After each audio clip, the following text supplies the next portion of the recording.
begin recording. So we're officially recording now. Officially welcome to our first ever Backyard Naturalist class. This is the Wilderness Center's second online class ever. So you are still all guinea pigs for us. We're super excited. We have 45 people signed up for this class. Some of you are going to be with us live. Some of you will be watching the recordings later. So welcome everyone who's not with us. I'm going to just do a real quick sort of Zoom etiquette so we're all on the same page about how this platform works best.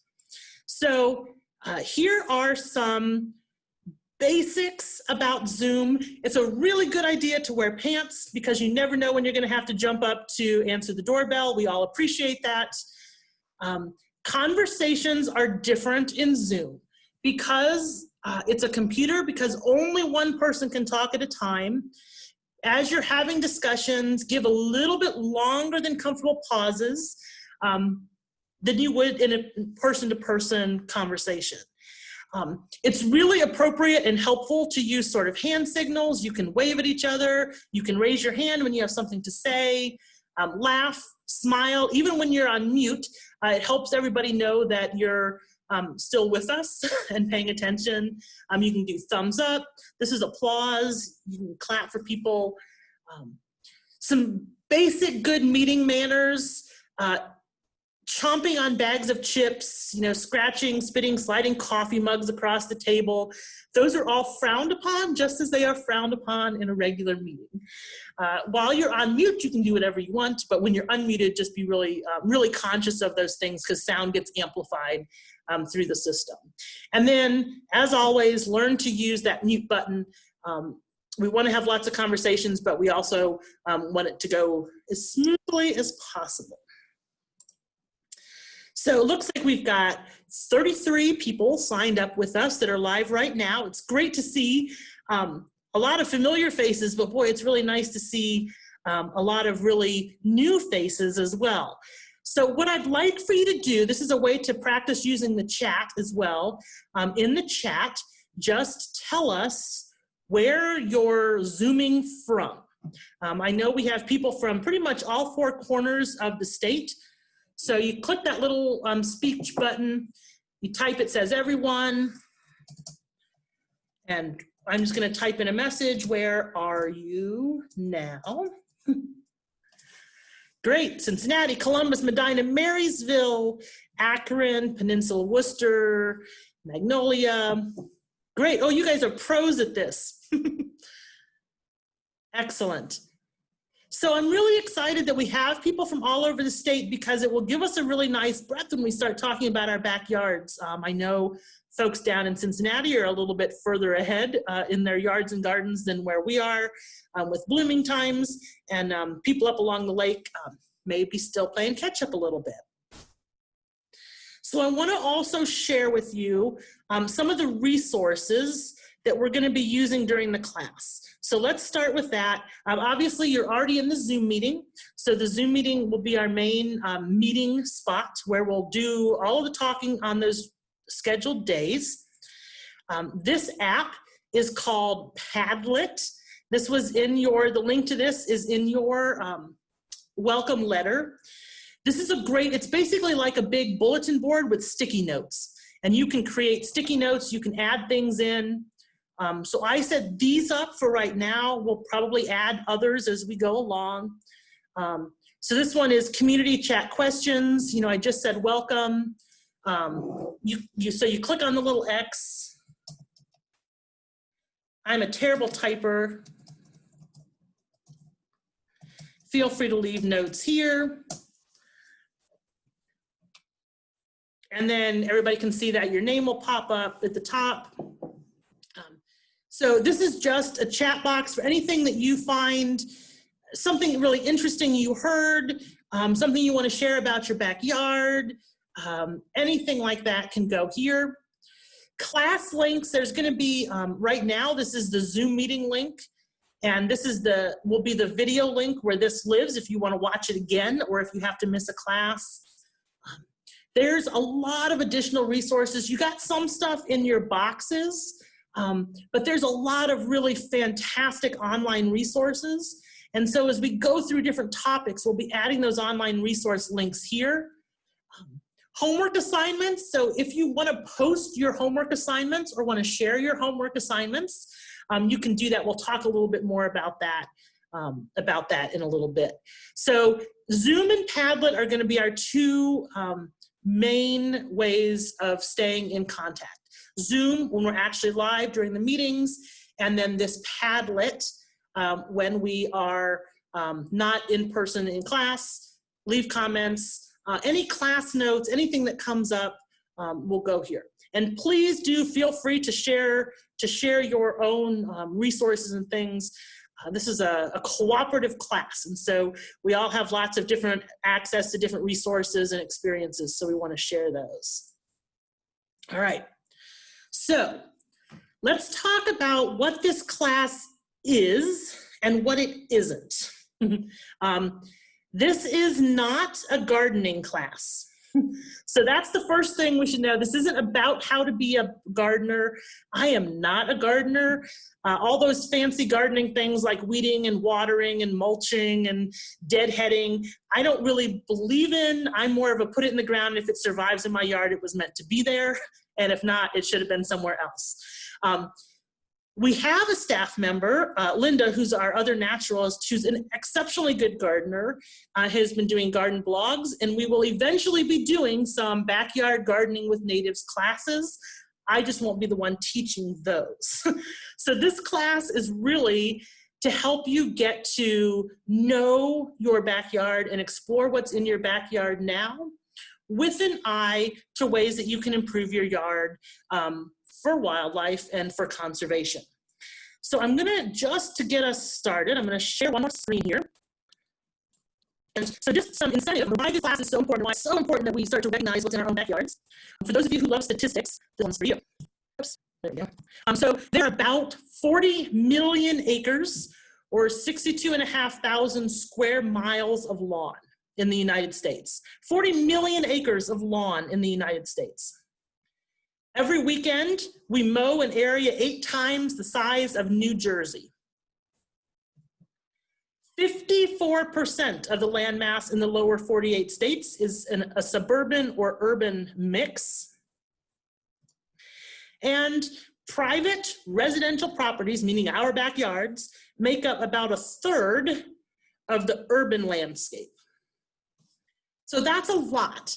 And so we use this phrase, this quote, in the end, we conserve only what we love only what we understand, and we understand only what we are taught. So we are going to work on the understanding what we have and learning to love what we have in our backyards with an eye to preserving it down the road. So everybody has very different backyards. And what I would like us to do now in the chat is, in 3 words, three words, describe your yard in 3 words. Rich has it right. So just in the chat, 3 words to describe your own backyard. And we'll wait a second while everybody types that in.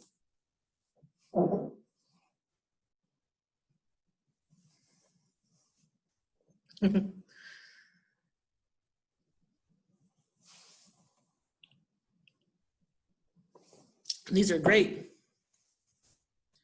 And so far, everybody can count. That bodes well for the class.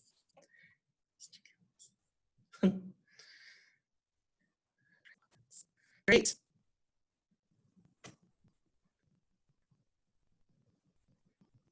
Great, so a lot of you have really cool stuff in your yards. I'm really excited. One of the things that I'm really excited for this class, you guys have a variety of different, some really urban yards, some more suburban yards, some rural yards, is to be able to compare and contrast those and share management techniques for those different yards. This is great. I'm going to share with you the quiz that you all showed at the very beginning. I know not everyone has had a chance to take the data. If you haven't, you can go in and take, so it's a Google document quiz poll. That was part of your class letter. Here's the quiz. And so it looks like almost everybody has one in trees. Everybody has birds. That's really good. Some vegetable gardens. What was the other one that was super interesting? A lot of people have compost piles.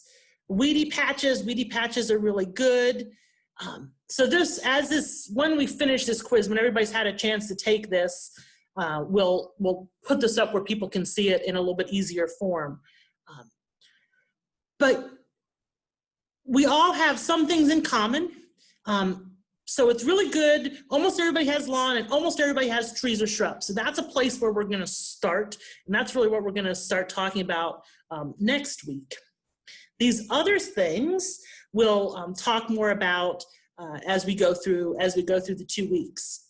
So the format for this class is gonna be roughly each week or each day that we meet, we'll talk a little bit of background information. We're gonna send you out into your backyards to collect some information. You'll bring that information back.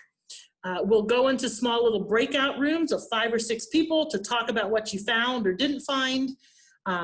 And then we'll come back together, we'll talk a little bit more, we'll go out and do another activity and back and forth.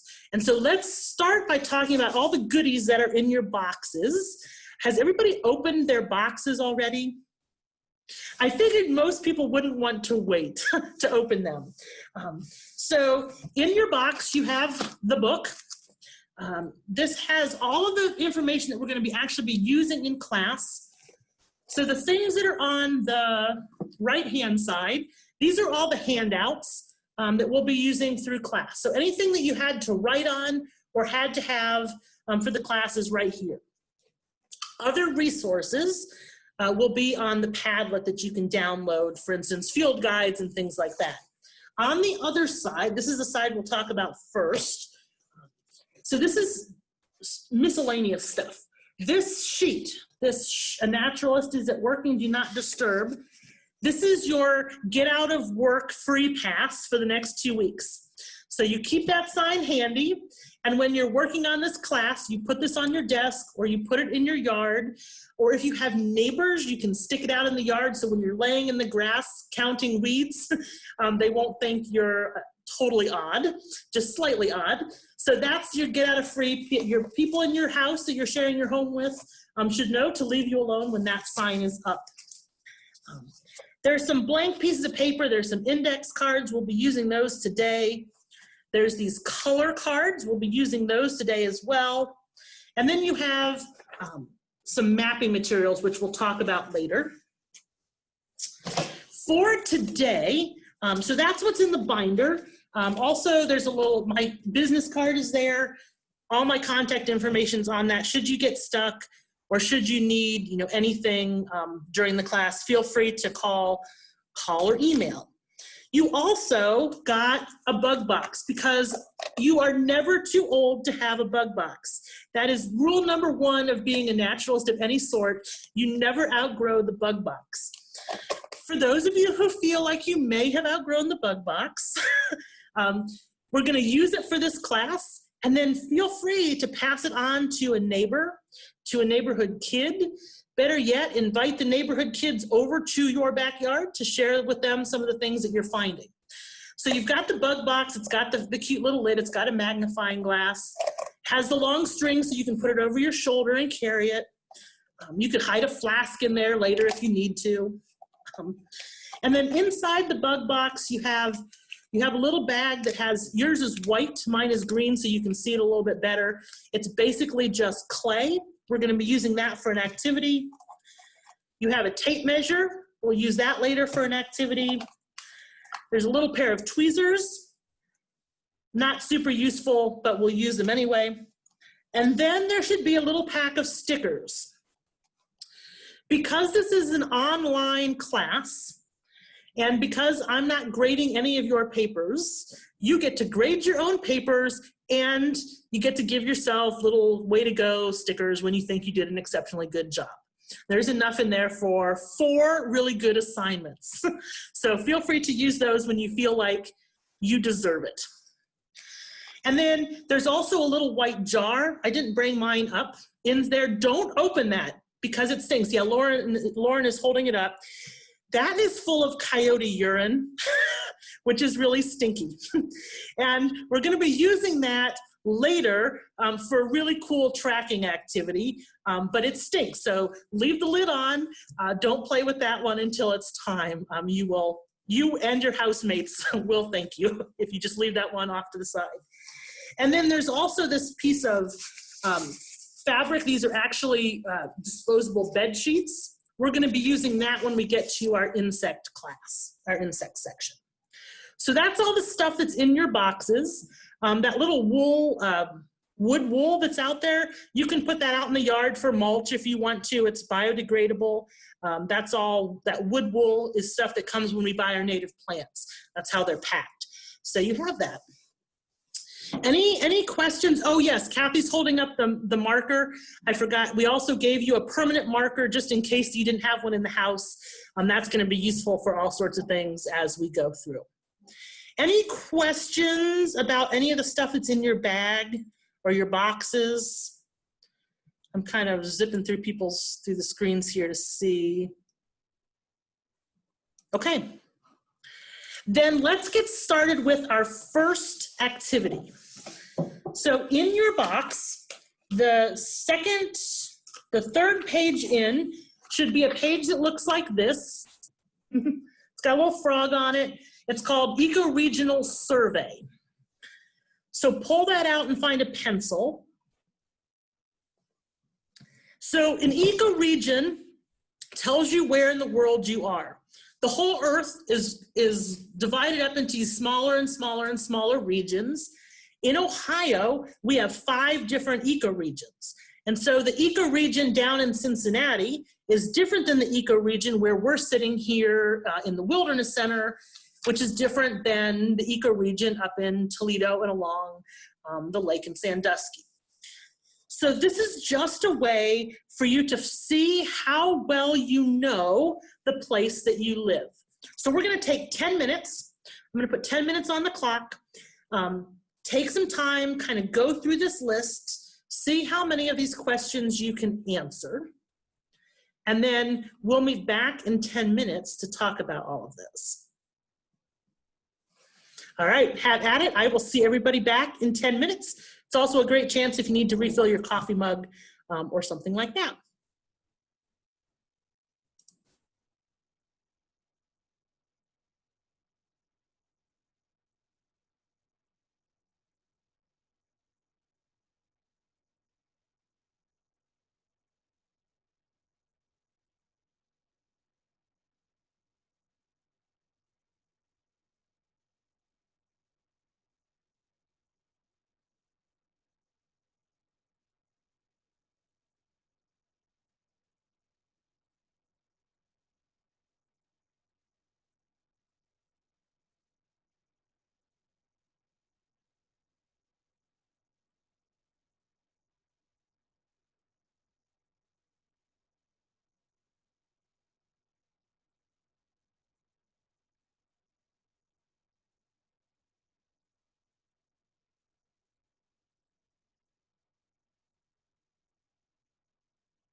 So those of you who are watching this recording after the fact, it's going to be recording for 10 minutes of people just staring blankly at their pages. That's fine. You can do the ecoregional quiz during this time, or you can fast forward for about another 8 minutes, and you'll be back to the good goings on.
So most of you have probably figured out that this is set up for school. So where it says school, you can replace that with your house. And you do not need to ask your parents or your neighbors for permission to answer those other questions.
About 2 more minutes.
All right, let's go ahead and we're gonna kind of regroup. And now I'm guessing most people were not able to get that completely finished in 10 minutes, which is fine.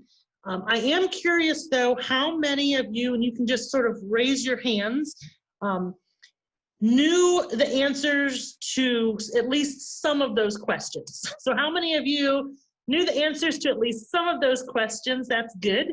How many of you found some of those questions that you did not know the answers to? Okay, that's great. That's the point of this class. This kind of quiz, this eco-regional quiz, or these kind of sense of place quizzes are a really good way to sort of figure out where you are. So knowing where you are in the world is good both in a physical, this is my piece of land and where it is and how it fits in with the larger world sense. That's really important. And of course, it's where we fit into the grand scheme of things is always nice to know too. That's a little outside the scope of this class. But we can start to learn about where we are physically in the world. So what I'm going to do is send you into small breakout rooms. I'm going to put you into 6 breakout rooms. You'll be with 5 or 6 other people. When I click the button, you'll get a little note on your screen that says, go to breakout room. You'll go there. You will stay there for however long I assign. In this case, I'm going to put you there for 10 minutes. And I would like you to introduce yourselves to each other. And then also just take a couple minutes and talk about this eco-regional quiz. Oops, not 110 minutes, 10 minutes. And when you do that, share sort of where you are, the things that you know about your region, and then also share the things that you don't know about the region. Maybe people will be able to help you. Maybe you'll learn about other parts of the state, and then we will come back. So here you go, all to your rooms.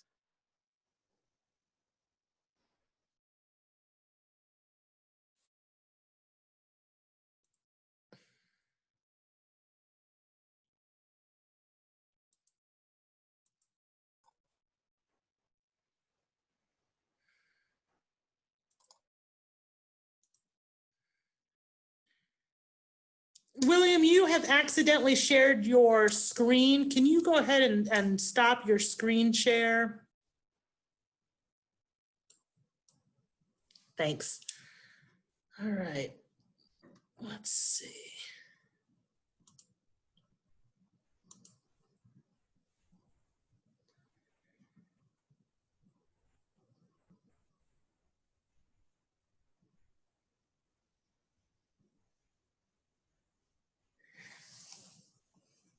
So again, for those of you who are watching this recording, you will not see the recording of the room, so you may want to just fast forward 10 minutes until you see people's heads start popping back in.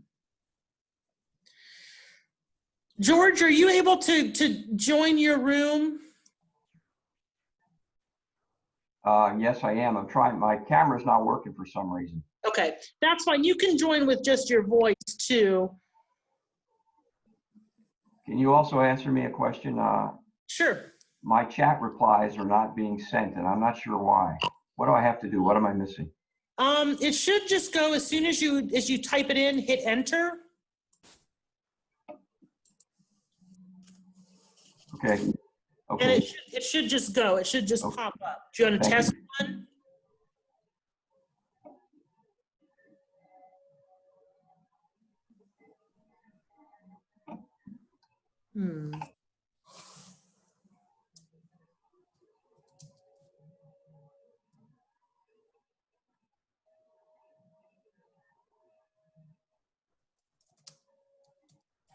I'm typing another one just to see if there's a trick, but it should just be.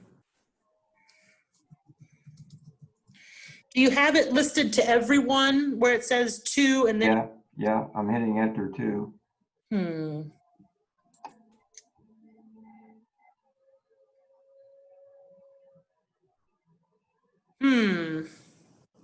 George, I don't know. That should just go right away.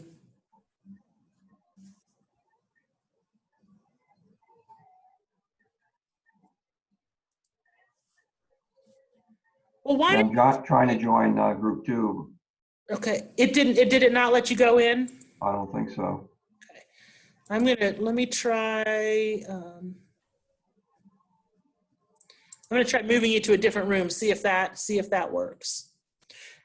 Are you logged in on a computer? Yes. Okay. Do you get the little pop-up sign that says, a little place to click that says go to room? It popped up once, so I didn't do it yet because I was discussing with you, and then it's disappeared. Wait a minute, here's breakout rooms. Okay, yeah, try right now. You put me in number 1? Yep, you're in number 1.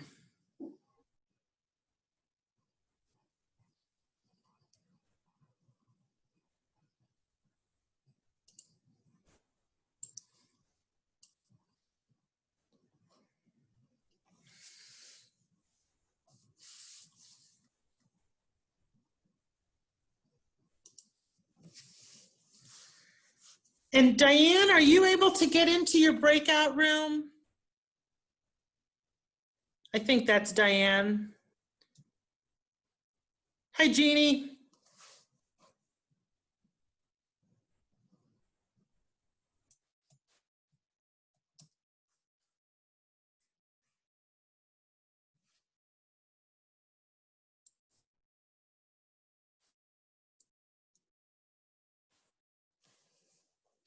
So Jeannie, I just, we sent everybody to their rooms, to their breakout rooms, to talk about the eco-regional quiz that they're doing. Would you like me to send you into a room?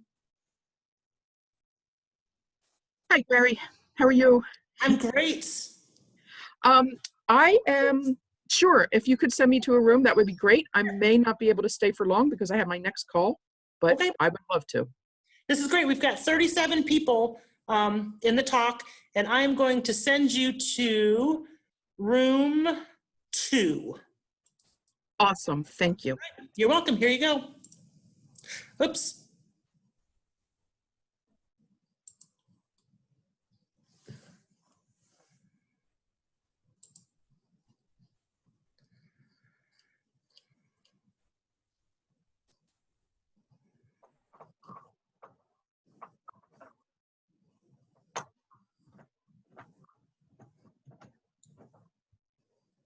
Sorry, everyone. I ended rooms instead of sending Jeannie to a room. We'll get everybody back and then send everybody back out.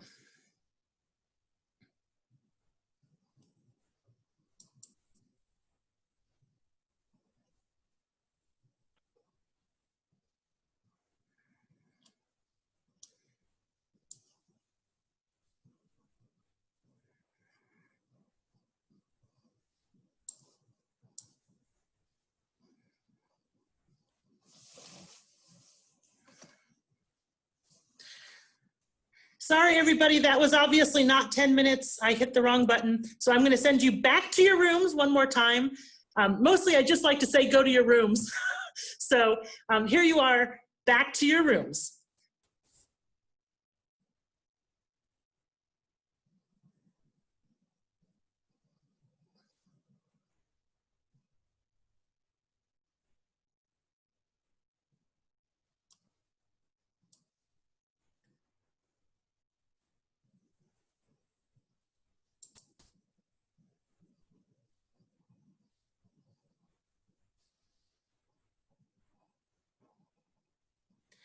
Hi, Beth. I'm going to assign you to room 2.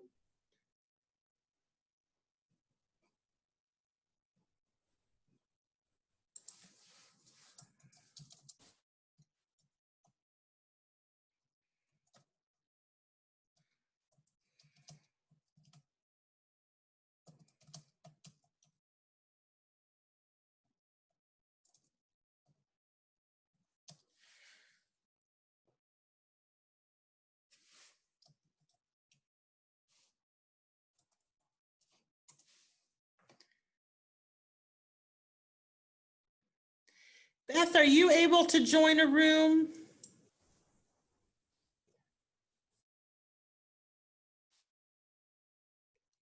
And Dottie, you should have a little link that says go to room 5.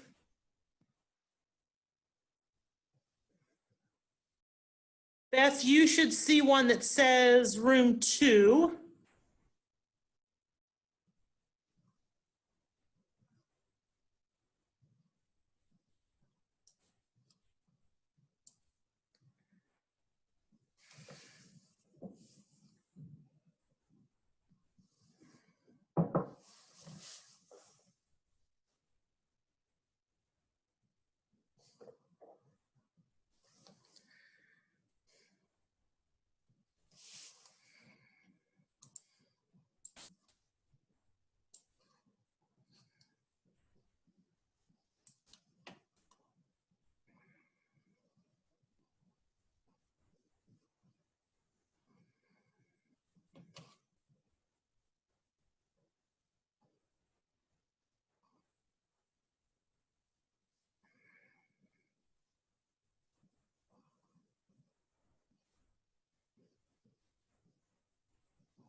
Hi, Dottie.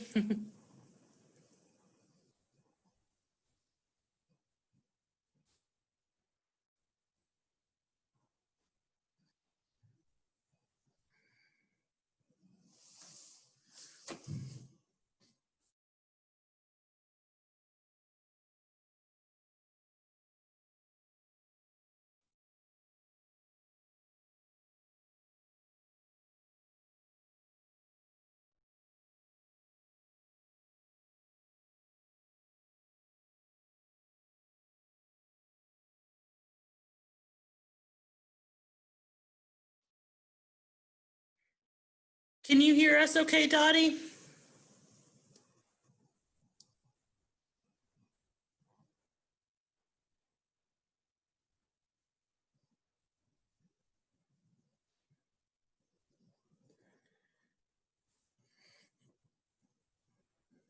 Dottie, I'm going to go ahead and send you back to a chat room. Do you know which chat room you were in?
Dottie, can you hear us okay?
Welcome back.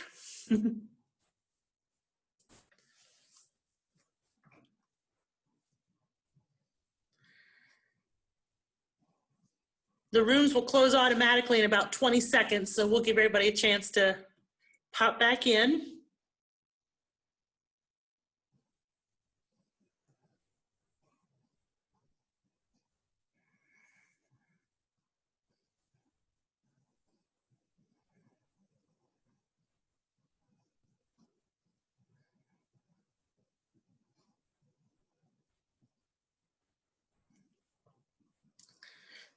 Great. It's always so much fun to see everybody's faces pop back on screen.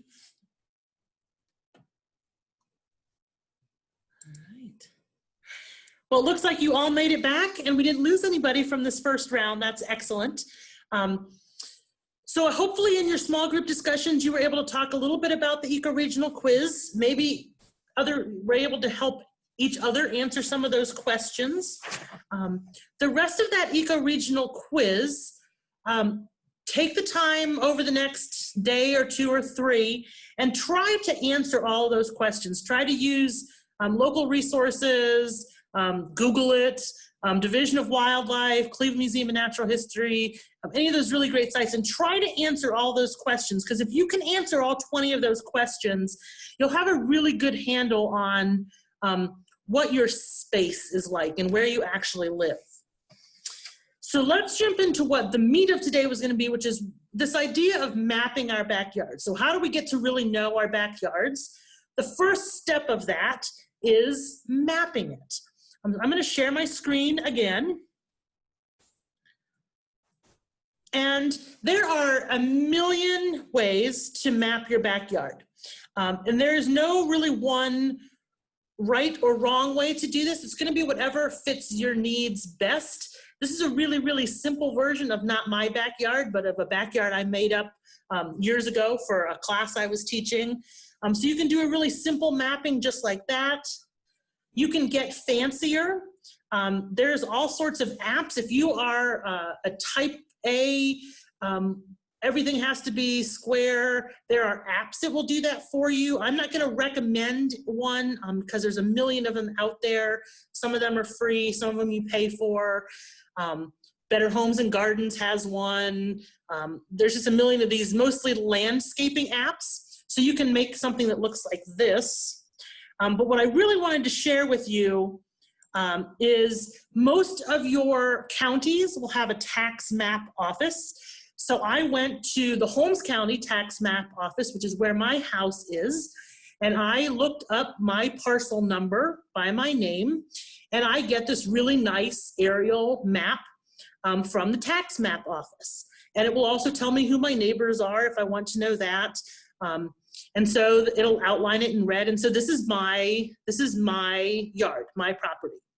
And there's a lot of things that that tax map will do.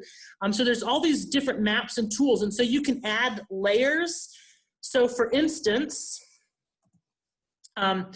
this is a measurement app. So I went ahead and measured sort of what I consider the yard part of my property. And it did it for me. I didn't have to go out there with pacing things off or with a tape measure. It gave me those measurements. It will also give you other things like, for me, I was interested in contours. It will tell me where field tiles are. If you're in the city, it will tell you where any of the big pipes are, sewer pipe, water pipes, electric lines, gas lines. And so you can just play around with this. So you want to, these are from your tax map office of your county online. Every county has a version of this. Some are better than others. But it gives you this really nice aerial photo that you can look at. It's a great way to start. You can also do it much more simply by just doing Google Maps. So this is Google Maps of my property, that same one that we were just looking at. And then because I recognize that my property is really more weedy farm field and woods than it is lawn or yard, I thought we should work from a place that is actually a yard. And so I stole this one from an app that used to exist called Yard Map. It was from the Cornell Lab of Ornithology. And so this is where I recommend you start. It's a great way. If you haven't ever Googled your own house, it's fun to do anyway. You get to see things that you maybe don't see from the ground. So this is this property. And in your boxes of stuff, you have graph paper, and you have these transparency sheets, and you also have tracing paper. So you can print off, if you want, the aerial view, the Google picture. This I did this morning of this piece of property. It's just tracing paper. I did the house and the garage and the garden, little birdhouse, the trees, you can color them in. If you want to use the graph paper, you can get things to scale.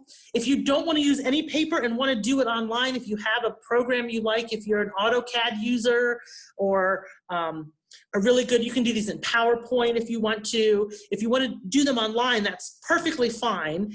The really important thing to get is the basics of your property. So where's your house? Where are the hardscape features that aren't going to change?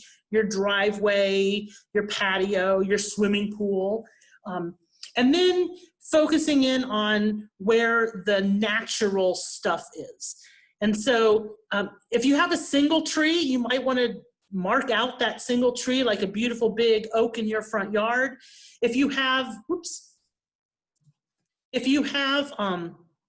lots of trees, like in my yard or in the front part of this person's yard, it might just be, for now, you might just want to say trees.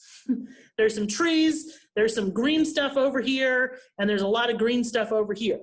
That's perfectly fine. You don't have to know what things are right now. If you do, that's fine. Go ahead and label them. If you have habitat things, a birdhouse, a water feature of some kind, a compost pile, a vegetable garden, a beehive, all of those things, put those on these maps. And so this is what your homework assignment is going to be for the second half of the class and into Wednesday. And Wednesday we'll talk a little bit about these maps. But the really important thing is to get as much of the information down as you can. And then through the next 2 weeks, we're going to be adding things to these maps as we discover them in our own backyards. And so again, do it however you want, whatever's going to be useful to you, and whatever is going to make you happy when you look at it. I have found these maps helpful. One of the things I like about the overlays, these transparency sheets, is that you can, when you're planning something or when you add new stuff to your yard, if you have a nice map, each year you can take an overlay and you can write on that overlay what you planted in your yard that year. I planted an apple tree, I planted this shrub, and then you have, through the years, the changes on your property that you've made on your property. So, mapping, that's what we're going to hopefully have by Wednesday. Everybody will have a map of some kind of their backyard. If you are comfortable and able, if you want to scan that map or take a picture of it, you can put it on the Padlet. So there'll be a little homework assignment. It'll say our gardens or our yards. You can take you can draw it on paper, snap a picture with your phone and upload that to the Padlet. If that totally freaks you out and that amount of technology and skill just is something you're not interested in, don't worry, we won't judge you if you don't share your pictures, but it will be really nice to see what everybody's yards look like. So if you can, map your yard, the basics, and it's fine, like I said, if you just have green area, brown area, house for now, that's fine. And share as many of those on the Padlet as you can. We're gonna start doing some activities to go outside and actually get to know our backyards. And so everybody's gonna need one of the index cards from your box and a pen or a pencil, or if you don't have any of those, should have a magic marker in your box. What I want you to do, I'm gonna give you 15 minutes. We're gonna send you outside in your own yard, and I want you to write down 30 natural things that you have in your yard. Now, if you don't know the names of things, that's perfectly fine. That's part of what this class is about. It's perfectly okay to put green spiky thing number 1, and red bug number 2, or big tree with funky seed pods. Whatever it is, as long as you recognize that it's different, try to get 30 things in 15 minutes and just make a list of 30 things that you have, natural things, not your swimming pool, not your car, but 30 natural things in your backyard. And then if you want to turn this is a good time to do your stop video. So you can stop your videos, go out, make that list of 30 things and come back in and try to take 12 to 15 minutes to do that. All right? Go ahead and head out. If you have any questions, hang out and I will answer them before you leave.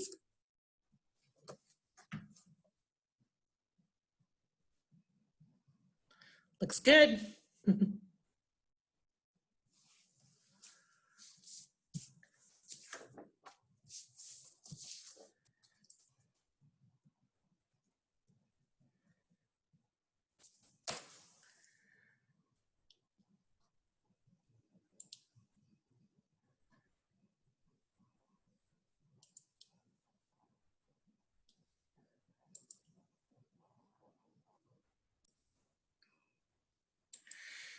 So for those of you who are watching later, I'm going to pause the recording so you can just zip ahead so you don't have to watch a bunch of blank space for the next 15 minutes. So if you're watching this after on the recording, just zip ahead a couple minutes and you should be back to us all together.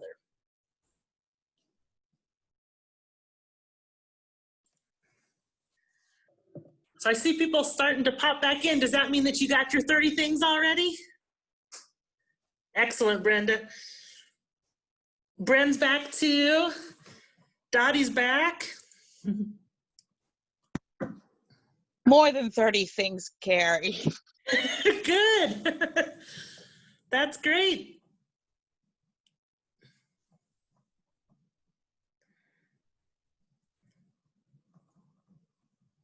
I'm back. Good. So everybody who's back, I'm guessing you found your things. Yes, Awesome. yes. Amazing. Amazing how many you can just count out. Boom. It is, and it's amazing that obviously this group is investing in their yards and backyards, but many people you could give that to, and 30 would feel like an overwhelming number because everything looks the same to them. So that's really great. It bodes really well for this class that so many people have popped back in early with a list. Excellent. You know, and it makes you look at stuff. I've seen this little yellow flower with the shiny leaves forever and ever. Do I know the name of it? No. And so this is good. It makes me focus a little bit more. Definitely. Yeah, I did last year. I did a thing where I went out every day. I was going to find one new thing in my backyard. That was my goal, to find one thing I didn't know. I thought that might be a challenge because I've been looking at my backyard for a long time. It was amazing how easy it was to find something I didn't know every single day just in my own backyard. Wow, isn't that incredible? Yeah.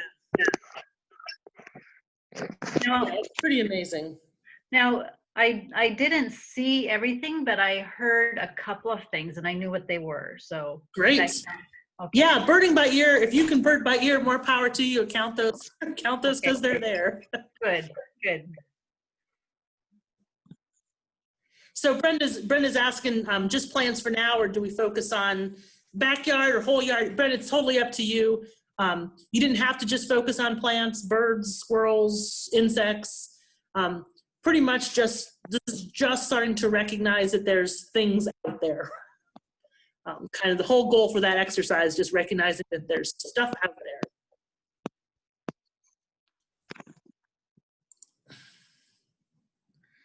So we'll give people we told everybody, folks who were leaving a little bit later, 11:15. So we'll give everybody about 5 more minutes. So feel free to run and fill up your coffee cups or whatever to do. Carrie, this is Mary Starbuck. Yes. Hi.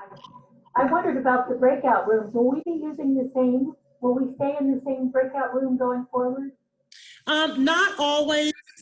We will for today, and then the next time we'll do different breakout rooms so everybody can get to know each other a little bit. We will provide, as the class goes on, and anybody who would like to provide their contact information, we'll do that so people can share information outside of class. Okay, thank you. Yeah, we'll try to get to know as many of the different classmates as we can. So Mary, is that Oriole from your backyard? No, actually, it doesn't show up, but that Jim McCormick took that picture. Ah. And I know a lot of you know him. His name isn't appearing. It's probably just down below. Yeah, so that's Jim McCormick. Nice. I wish I were in my garden. Carrie, what about the future Ohio, Ohio Certified Volunteer yeah, Natural. certified, yeah. Yeah, so we obviously doing that this year. We will do it next year. It'll be usually the two middle weeks of June. We just didn't think we could do it this year. That class, one of the really special things about that class is getting to know each other and the social things and all the really close hands-on. And we just didn't think we could do that well. And I wasn't willing to give up that aspect of it just to offer it. So there are other places that do that class, and I think going forward with their fall classes. Cincinnati Nature Center does one, Holden Arboretum does one, and I think one of the Toledo classes right now is going forward as well. Okay. Said, ours is, of course, a lot more fun. But there's other classes to get it this year. How many hours does this count towards the continuing education credits? Because I did it through DAWS. Yeah, so you can count 12 minimum, and then you can also count the hours that you spend on the homework as continuing ed hours. It could be, depending on how long it takes you to do your maps and things. But minimum of 12, and it'll certainly get you your 8 for the year. Still haven't got my volunteer time because of everything, but. And I understand that they're going to extend that for an extra half a year because of that. There's been a lot of our folks are in that same boat. Anybody in the Worcester area, Barnes Preserve next Saturday is doing a clearing of meadows, and it's anything from using a chainsaw, a weed whacker, or just carrying the stuff cut down. So it's about 3 hours starting at 9 a.m. on Saturday, unless it rains, then it's next Saturday. And Brenda, why don't you put that up in that announcement in the Padlet? Okay, I put it on the OCVN. Carol's, okay. Yeah, we can put Padlet. But I can do Padlet as well. Yeah. So a couple of you are asking what class is it that we're talking about. We're talking about the class called Ohio Certified Volunteer Naturalist. It's a class that's offered through Ohio State University, the Ohio State University Extension. And it's 40 hours of classwork, and then you do 40 hours of community service. It's similar to Master Gardener, which some of you might be familiar with. We've done it here if we're in our 12th or 15th year, I can't remember of how long we've done it here. It's offered all over the state. So a lot of people that are in this class are also OCVNers and are using it for their continuing ed. So it's one of the best things we do here at the Wilderness Center. I'm super proud of being part of that class and really sad we weren't able to offer it this year. But the upside of that is that we have this class, which I'm also really excited about. And it looks like people are starting to trickle back in. So just sort of show of hands, if you're back already, I'm guessing 30 of you, or most of you found your 30 things, which is really great. So we're gonna give everybody one more minute. So feel free to chat amongst yourselves or whatever. We will give everybody one more minute to come on back in, and then we'll move on. So I'm sorry I had to miss the first hour. My name's Bert. Glad to be here. Had a previous appointment I had to keep. We're glad you could join us. And Bert, this class is being recorded. So if you want to go back, the video will be up this afternoon when I get it loaded, and you can watch the first part that you missed. Anyone know what this weed is? Oh boy. Not from here. It's all over the place, and I don't know if it's a good thing or a bad thing. Try iNaturalist. It's a free app. Take a picture. See what they say. Okay. Thanks. Yeah, right now is a tough time to identify things because everything's green, but there's no flowers, and there's a million plants that sort of look like each other at this point. There's not a lot of field guides for non-flowering plants. Almost all the really good field guides are based on the flowers. So what we always say is just, if you can leave it there in your yard long enough to see whether it's a weed or not, that's always helpful.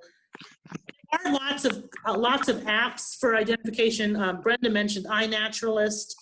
There's one called PlantNet. There's also one called PlantSnap. Those are phone apps. You take a picture and they're right maybe 70% of the time, but at least it gives you a starting point for some of those. Some are better than others. And another one called Seek. say that again. Seek, S-E-E-K, which seems to, I think it's associated with iNaturalist. Right. And it does fairly well. That one is, it's iNaturalist. The nice thing about iNaturalist is that when you post a picture and Seek, there's other people, there's experts who will weigh in and tell you whether it's what you found or not, or help you identify things. And so it's sort of crowdsourced identification, which is a pretty phenomenal thing. So one of the reasons that I had you do that quick 30 activity is just to give you, to get you started looking in your backyards. And so we don't have to worry about identifying everything right now, but just sort of looking at what you have. And you'll notice that in your boxes or in your envelopes, you have the Backyard 100. So this is a challenge for the course of this class, to see if you can identify 100 things. So for this one, green tall spiky plant, I wouldn't write down, but I would write Angelica or rattlesnake master or green spotted leafhopper or whatever they are. When you actually identify something and know what it is, to add that to your Backyard 100 list. I did this last week in my house, around my yard, and it's hard, but it's a really, really good challenge. And so it'll also give you a list of 100 things. Lydia, did you have a question? Yeah, so my question just was, are these supposed to be permanent residents in your yard, or could we also record things like birds or insects, that kind of stuff? Yeah, no, absolutely. Record birds, insects, and mammals moving through. Yeah, record everything because it's all part of the nature of your yard. And your yard isn't just plants. The plants are the basics. There's what's feeding everything else. But we're going to talk about insects. We're going to talk about all those other living things. And so, yeah, don't just worry about plants. Keep a list of all the living things that you see in your yard. And some cool rocks, if you know your rocks and are a geologist and want to put down, sandstone block or glacial erratic granite or something like that. Oh. If you're in Cincinnati and have some good fossiliferous limestone in your yard and want to write that down, add those things to us too, because geology is nature too. So that said, I wanted to show you also, you have this sheet. This is from the National Wildlife Federation. They have a program where you can certify your backyard. I'm not recommending that you certify your backyard. You can if you want to. It's a great program. You can get a little plaque if you want. But it's a really good checklist to see what kinds of things you have available. So they have theirs divided into categories. So you can see food. Your habitat has to offer some sort of food. Seeds, berries, suet, squirrel feeders, nuts, butterfly feeders. You have to have some sort of water source, cover. I would love to have a cave on my property. I would love to, places to raise young, and then sustainable practices. So this is a good checklist to just kind of go through, and the more of those things you have in your backyard, the better it is for wildlife. So just another way to kind of assess your own backyard and what you have and what you might want to add later on. And then if you want to certify, if you find you have enough of those things and want to certify, by all means, you can do that. All right, are you ready for another activity?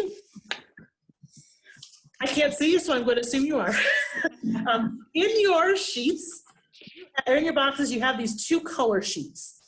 So this is an activity that we often do with kids, but I have found it to be really, really good for adults, because as adults, we get too busy and we move too fast and we forget to stop and slow down and really look at stuff. And that's what these sheets are for. So they're basically just color swatches. If you want to make up another kind of kit of your own, you can go to Lowe's or one of the big box stores and get paint chips and match the paint chips. One of them is all green, so this is your challenge card. And one of them is all different colors, which depending on what kind of flower beds or native flowers or things you have may or may not be a challenge. But the way you do this is you take these cards back out to your yard and you try to match, find something that's every shade of green on this page, or every color on this page, okay? So we're gonna do this one. We're gonna take another 15 minutes. It's 11:20, so let's be back at 11:35 with just as many of those colors as you can. If you wanna bring stuff so that you can lay out on your cards that match the shades, you can. If you want to just walk around and look at them and not rip pieces of plants off, you can do that too. Just kind of keep track of how many of the matches that you find. All right, so 11:35, we will meet back here. You can head back out to your yards. Okay.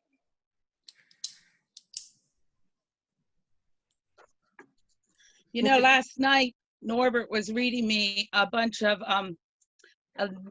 edible native plants that are in our backyard. I didn't really pay attention to what he said. Well, you'll have to add those to your map. Well, I have to ask him again what they are. There's a movement called straw. Oh yeah. There's a movement. Never heard. I can't remember the name of it, but it's in urban areas where people are taking chalk and they're writing, you know, on the sidewalk, the name of the plant and what it's good for. Oh yes. Like stealth gardening or stealth teaching or whatever. It's really a neat idea. Well, we just found this only 1 or 2 plants in our yard. We've had a lot of plants that I don't know where they came from. We found a mulberry bush. I have no idea where it came from. Probably a bird. Yes, that's what we figured because it's right on the fence line. Carrie, does your area have any anybody that teaches foraging? Because actually that's what I do, foraging, wild foraging, but I'd like to get somebody that's more experienced so that I can eventually teach more classes. All of my friends go, when everything goes wonky, we're coming to your house kind of a person. We have had in the past a group called Wild Edibles Meetup. It was just one of the meetup groups, and they did things, and we never hired any professionals, but we did, except for, I'm gonna forget his name, Charles King, not Charlie King. I'll look it up for you, who does mushrooms. So he's from up in the Cleveland, Akron area. It comes down and leads mushroom forays and does some of that. But we haven't ever had anybody sort of professional do that. I have a few contacts that do medicinal herbs and stuff like that we've talked about having come up here for a class, and it's just one of those things that we haven't done yet. Yeah, because that's where my interest lies, is medicinal foraging, and I call it landscape foraging, because like we ate our hostas the other day. Yeah. And we've got the Rose of Sharon and the Japanese knotweed, and I mean the other stuff that's the standard that's in the yard that's edible. But I'd like to learn more. I tried to take a class south of here, and they had to bring in a replacement instructor, and Oh, no. We all were going, we know more than she does. Yeah, oh, that's too bad. Yeah, so. Yeah, I think I'm going to kind of scroll through here and see if I can tell who all's back. If you are back, if you want to unmute your video or unmute yourselves and just let me know you're back. I'm back. All right, good. All right, excellent.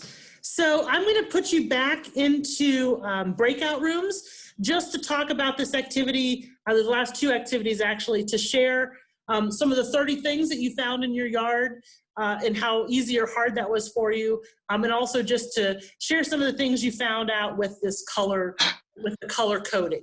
So you should be asked to go back to rooms that you were originally in. I will, not everybody's back from their color coding yet. So those of you who are,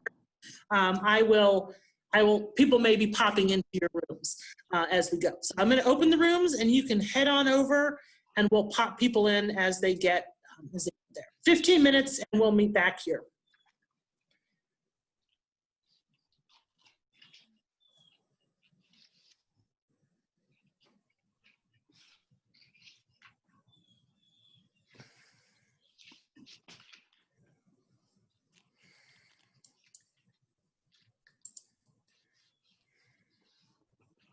Nothing's coming up on mine.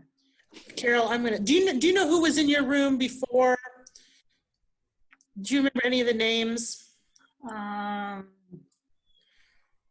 can just assign you to a random one too. She was in Hudson. She lived in Hudson.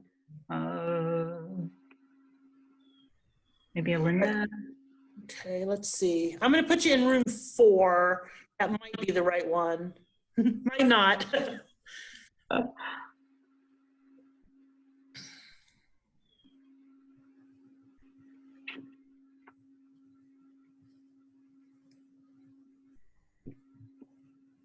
Did you get the request? No, it's not coming up. Okay. Let me do it again because you might have gotten kicked out. There you go. Oh, there we go. Thank you. You're welcome.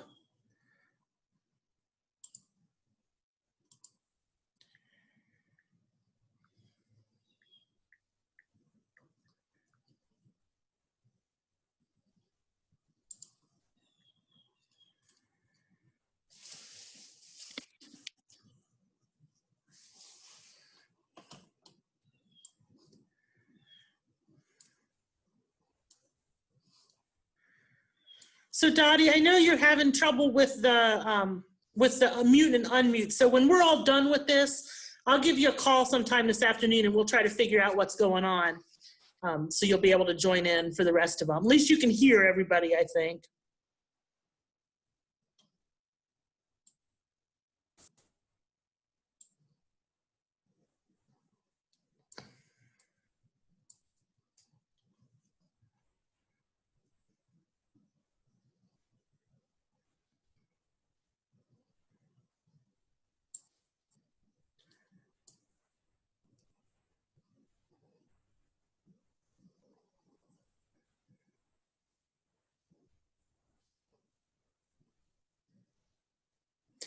So again, for those of you who are watching this live, I'm going to pause the recording for about 10 minutes so you can just watch as people's heads start to pop back in. You can join us again. You won't be able to hear the individual breakout room chats.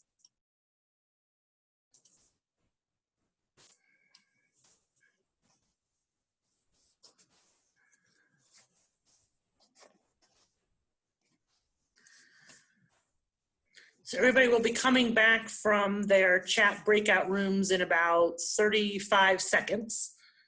And we'll do our wrap up for the day.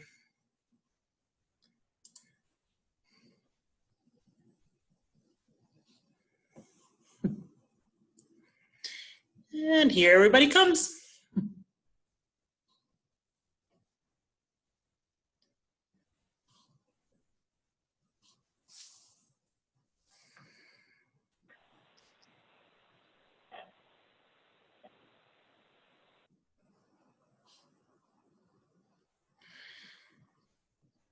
We'll let everybody trickle back in here.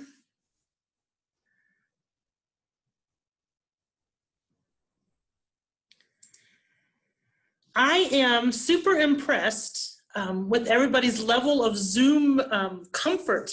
This has been really great. So a couple of wrap-up things as we finish up the day.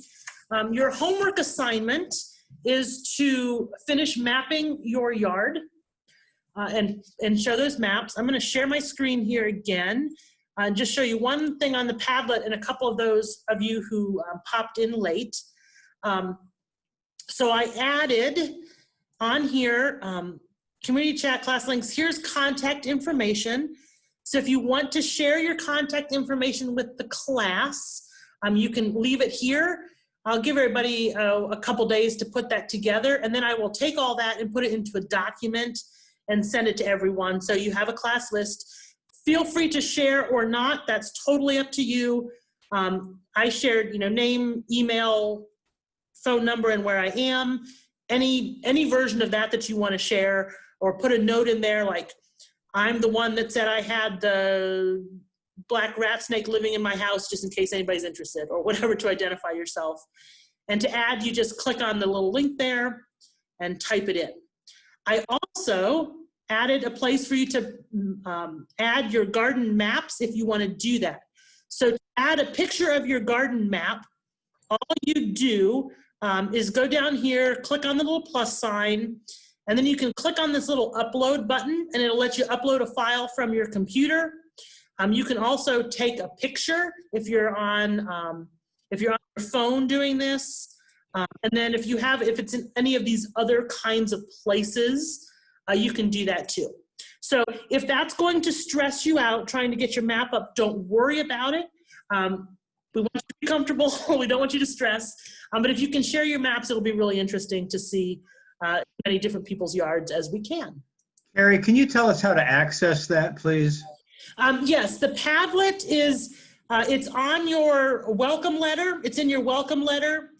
It says it there. It's also in the opening email that you got. You should have it there. Your welcoming letter. Okay, thank you. Yeah, Padlet.com, Carrie 44, and that whole long thing. Any other questions about any of those kinds of things? So this is not in Google Classroom like the readings was then? Correct. Nothing will be in Google Classroom because we emailed you all the stuff that you needed for it to have, and then the Padlet will be where all the extra resources and those kinds of things are. I should mention that the Google meeting is the same, it's the same meeting and password. So I set it up as a recurring meeting. So when you join us on Wednesday, it's the same login information as this meeting was. It's on your welcome letter, it's in your welcome email, it's also on the Padlet and there. Also on the Padlet this afternoon, we'll put up the recording of this class. So if you want to watch it again, if you had so much fun and want to watch it again, you can do that. If you missed part of it, you can catch up. And then obviously there's some of us, some folks who weren't able to do that. For Tuesday we're going to talk about the value of trees on our properties and plant families. So we're going to learn to identify 5 of the most common plant families, and then do a couple different things with trees in our backyards, measuring and calculating their values. Carrie? Yes. You mean Wednesday? Yes, I mean Wednesday. Yes, thank you. Not tomorrow, Wednesday. I always did that with OCBN too. So our next class, Wednesday, plant families and trees. Those of you who said in the chat that you were missing things from your boxes, there were a couple of you. If you would send me an email letting me know that, then I'll have it in a place where I can respond to it and we will get those things to you.